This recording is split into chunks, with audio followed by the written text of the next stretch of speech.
నాతో పాటు పాల్పంచుకుంటున్న పిసిసి వివిధ పదల్లో ఉన్న నా మిత్రులందరికీ, వేదిక మీద ఉన్న వారికి,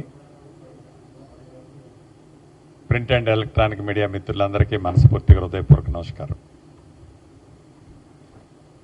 ప్రతి వారం గాంధీ భవన్లో ఒక్కొక్క మంత్రి వచ్చి ప్రజలతో ముఖాముఖి అనే టైటిల్తో ఈ ప్రజాప్రభుత్వం వచ్చిన తర్వాత ఈ కార్యక్రమాన్ని చేపట్టడం జరిగింది. సాధించుకున్న ఆనాటి తెలంగాణ సాధించుకున్న 10 సంవత్సరాల్లో ఆనాటి ప్రభుత్వం మంత్రులకి ఎప్పుడున్నా కష్టాలున్న వాళ్ళు చెప్పుకునే ఛాన్స్ ఆనాడు ఉండేది కాదు. అటువంటి పరిస్థితి ఈ ప్రజాప్రభుత్వంలో ఉండొద్దని గాంధీ భవన్లో కూడా ఈ కార్యక్రమాన్ని, ఒక మంచి కార్యక్రమాన్ని మా పిసిసి అధ్యక్షుల వారు చేపట్టడం, దానికి వీలైనంత వరకు మంత్రులందరం అటెండ్ అవటం జరుగుతుంది. దాంట్లో భాగంగా నా శాఖకు సంబంధించిందే కాకుండా ఈరోజు ఆ కార్యక్రమంలో నేను పాల్పంచుకున్నాను. ప్రధానంగా ఇక్కడ 2-3 అంశాలు నాకు అర్థమైంది. ఇల్లు, పేదవాడి ఆత్మగౌరవానికి చిహ్నంగా ఒక ఇల్లు కావాలనే ఒక ఆలోచన ఏదైతే ఉందో, ఇందిరమ్మ ప్రభుత్వమే ఆ ఆలోచన నెరవేర్చదని ప్రగాఢ విశ్వాసము, నమ్మకము ఈనాడు తెలంగాణ రాష్ట్రంలో రూరల్తో పాటు అర్బన్లో కూడా ఉంది.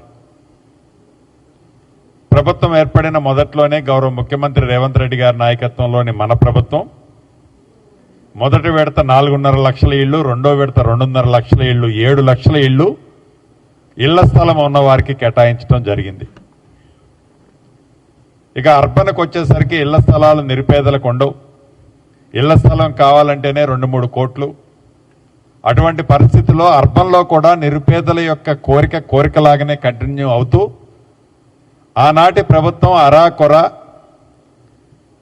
వాళ్ళ జీవనోపాధికి నివసించే ప్రాంతం నుంచి సుమారు 35 నుంచి 40 కిలోమీటర్ల దూరంలో ప్రభుత్వ భూమి మాకు ఏడుంది కాబట్టి అని ఆడ కట్టి ఇల్లు ఇస్తే దాంట్లో 60 నుంచి 70% ఇల్లు అలాట్ చేసిన వాళ్ళు కూడా వాళ్ళ సొంత ఇల్లు కల నెరవేరలేకపోయింది.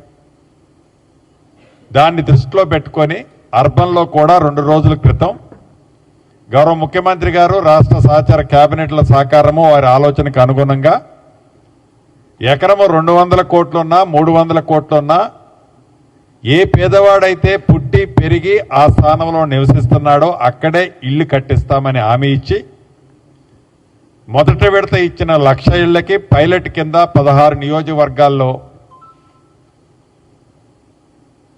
పారదర్శకంగా నిరుపేదలు ఎవరైతే ఉన్నారో వారు ఏ నియోజకవర్గం వాళ్ళు ఆ నియోజకవర్గంలోనే కొత్తగా అప్లికేషన్లు చేసుకోవాలి. ఇవాళ నేను గాంధీ భవన్లో అడ్రస్ చేసిన దాంట్లో చాలామంది నాకు వచ్చి, అయ్యా అప్పుడెప్పుడో అప్లై చేసుకున్నాము 3 ఏళ్ల క్రితం 4 ఏళ్ల క్రితం అని ఆ నిరుపేదల కుటుంబ సభ్యులు అడుగుతున్నారు. సో ఆ అప్లై చేసిన డేటా అనేది ఇక్కడ ఉండదు.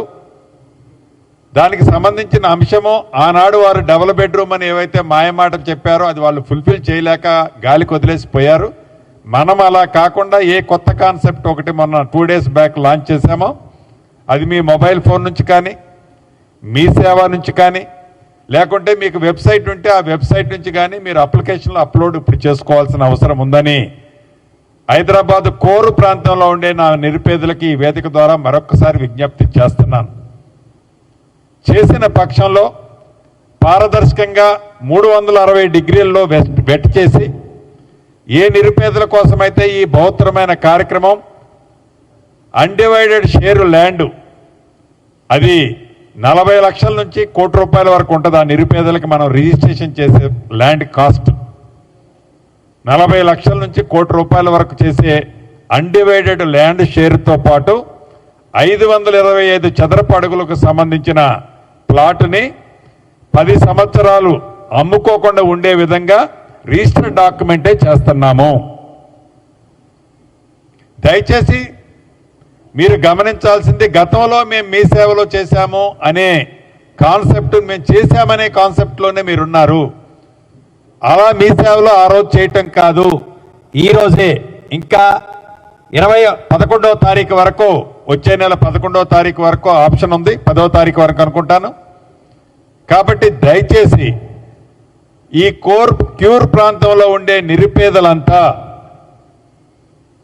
ఈ ఇందిరమ్మ ఇళ్లకు సంబంధించి అర్బన్ ప్రాంతంలో అప్లై చేసుకోవాలని మరొక్కసారి వారికి విజ్ఞప్తి చేస్తున్నాను.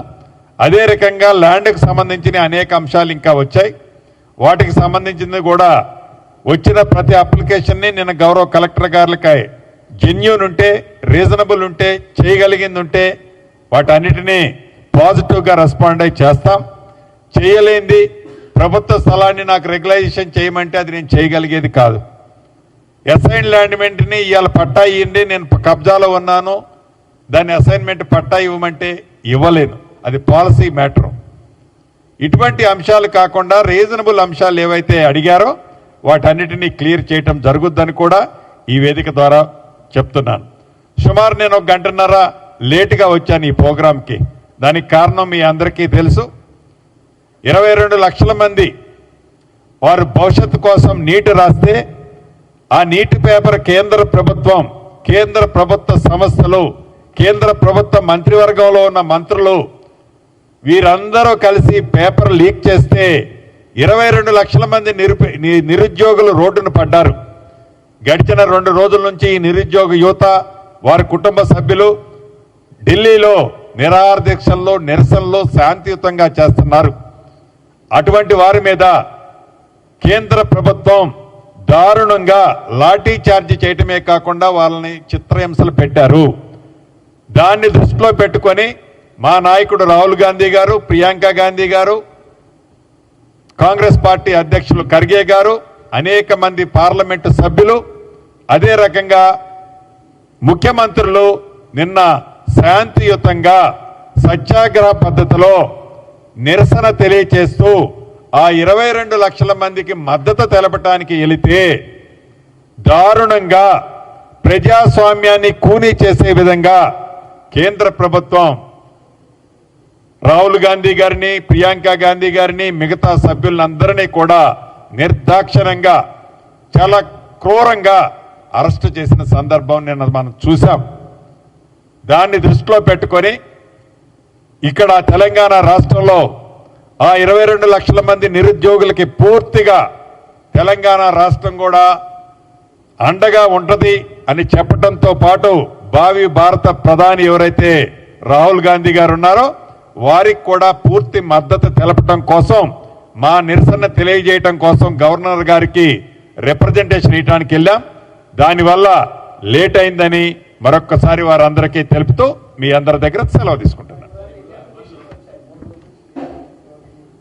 అంటే నిన్న నుంచే స్టార్ట్, 3వ రోజు కాదు, నిన్న ఈవినింగ్, అంటే ఫస్ట్ 1-2 డేస్ ఆ అప్లికేషన్లో ఆ యాప్కి సంబంధించిన చిన్న చిన్న డిస్టర్బెన్సెస్ ఉన్నాయనేది మార్నింగ్ నేను విన్నాను. ఈరోజు దాన్ని రెక్టిఫై అవుతారు. నాకు తెలిసి సైజబుల్గా ల్యాక్స్లోనే వస్తాయి అప్లికేషన్స్, సైజబుల్గా ల్యాక్స్లో నిరుపేదలు ఉన్నారు, అప్లికేషన్లు వస్తాయి. 4 విడతల్లో సంవత్సరంలో కట్టాలి. ఏదైతే మేము రిజిస్ట్రేషన్ రూపాయి ఖర్చు లేకుండా డాక్యుమెంట్ చేస్తామో, రిజిస్టర్డ్ డాక్యుమెంట్ ఇస్తామో దాన్ని బ్యాంకులో ప్లెడ్జ్ చేసే సౌకర్యాన్ని కల్పించాం.